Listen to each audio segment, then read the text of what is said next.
मोगाच्या भाव भयणीनो, आयची पवित्र पुस्तकांतली वाचपां आमकां उगडास कोत्ता की आमी देवाचेर पूर्णपणी भावात आनी विस्वास दवरूंक जाय. एकदां एक फामाद दोरयेचेर चलपी मनीस तो दोरी घेता आनी एक दोंगरासान दुसऱ्या दोंगराक तो बांदता. समज आमी म्हणूं येता हांगासरसान आमचे बासिलिकांसान कॅथिड्रल आसा इतले पयस एक बरी दोरी तो बांदता आनी ते दोरये तो चलोन दुसरे वाटेन वेता. एक बोडी घेता आनी बॅलन्स करीत तो वेता. खूब लोक एकठांय जाल्लो तो लोक पळयता, खुशाल जाता, ताळयो पेटयता आनी बरे भशेन ताका उलयो मारून ताका शाबासकी दिता, कित्याक तो बरो बॅलन्स करून दुसरे वाटेन तसो तो वेता.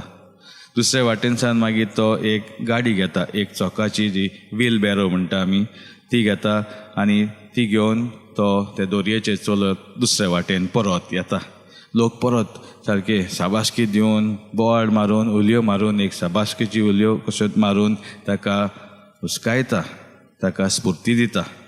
हे सगळे तो आयकता आनी मागीर तो म्हणटा, तुमी म्हाका पळयला हांवें हो व्हील बॅरो घेवन आयला ह्या वाटेन.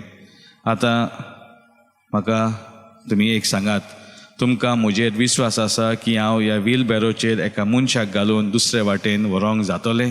आनी सगलो लोक खुशाल जालो, वय तुजे आमी विस्वास दवरता तुजे लागीं हें करूंक जातोलें. तर तो पळयता, लोक सारके खुशालकायेन अशें बोवाळ मारता, ते एकल्याक पळयता, बोट दाखयता आनी म्हणटा, तूं यो आनी हे व्हील बॅरोचेर बस, हांव तुका दुसरे वाटेन व्हरता. लोक सगळे उगीच जाले, शांत जाले, कित्याक लोकांक त्या मनशाच्या शक्तीचेर विस्वास आसलो पूण आपलो जीव ताच्या हातान घालूंक तयार नासले.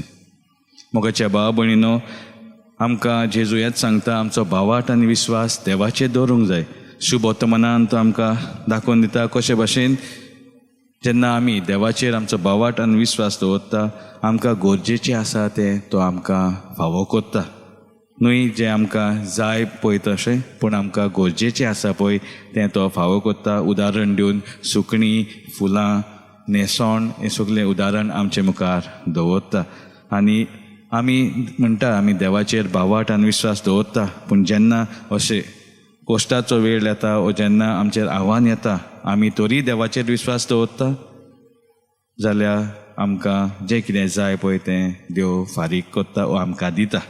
तशेंच पयले वाचपान आमी पळयता कशे भाशेन हो राजा विचूनच काडलेलो देवान सर्वेस्परान आनी ताका ही राजवट दिलोली.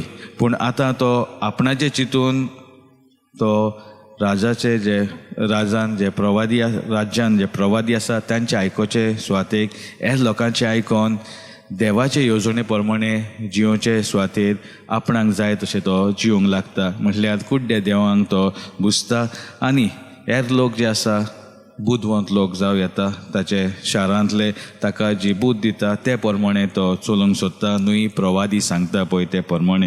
ताच्या लागून तो संवसारी वाट धरता आनी देवान म्हाका विचून काडला तो देवाचें राज्य घडोवन हाडूंक वावरूंक तो सोडून दिता.